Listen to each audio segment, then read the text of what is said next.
we don't represent one stakeholder group or another in the built environment, right? So we're not focused on architects, and we're not focused on representing engineers, or we're not focused on representing just tradespeople or just the owner, right? We're focused on the entire industry and what's happening in the entire industry.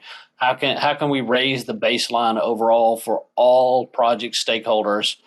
And so we bring a very holistic view, and we're trying to address issues from a holistic perspective. And as I mentioned earlier, a part of our primary role in doing that is convening experts. So it's not something we can do alone. Right? It is something that we realize. Well, there are folks that are software experts, but there's also folks that are cybersecurity experts. There's other folks who are, design experts, or contractors. We don't fill all those individual roles. So the way we see the National BIM program really making a difference is convening experts from all of the different stakeholders, basically having an equal voice, having representation across all the stakeholders to work towards a solution. So shameless plug, we do have volunteers that participate on different committees, and it's really through that collective knowledge base and those diverse perspectives that real world solutions and great ideas begin to evolve. And I would say it's an important work, not only for today and to make things more productive for today, but I mean, there is certainly, the big push for digital twins for the built environment. And what does that mean? What does it look like? What's the difference between digital twins and BIM? And,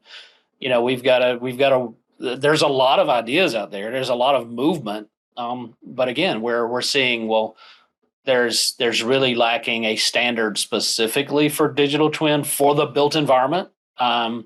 And we know that if we don't get out in front of it a little bit, history will repeat itself, right? We will find in digital twins heightened state or peak. We'll find that we have some of the same challenges we have with BIM.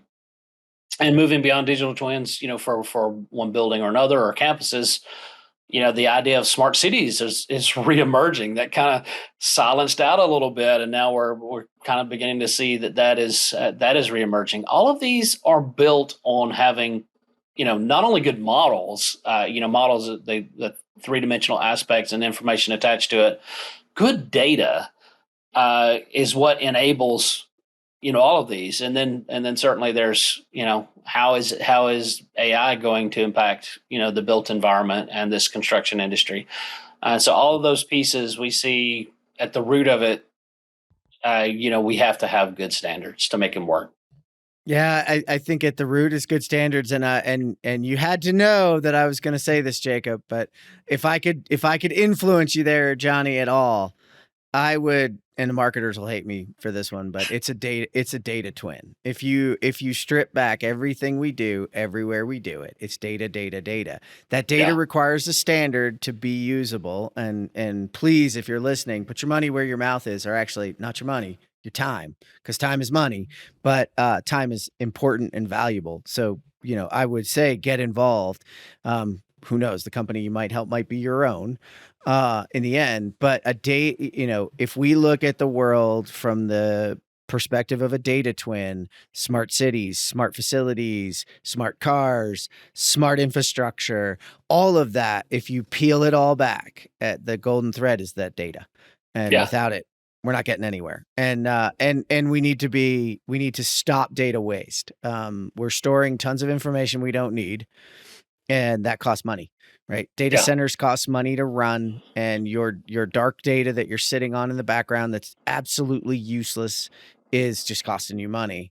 It's just really slowly bleeding you of cash, and people don't see that either. So I think underneath there, if we can increase quality of data, look for data twins, then we've got a shot overall to reach what is super scary when it comes to the cliff ahead of the number of people leaving the industry, the amount of infrastructure we need, the amount of facilities and homes and infrastructure and power and others. It's just, it's huge.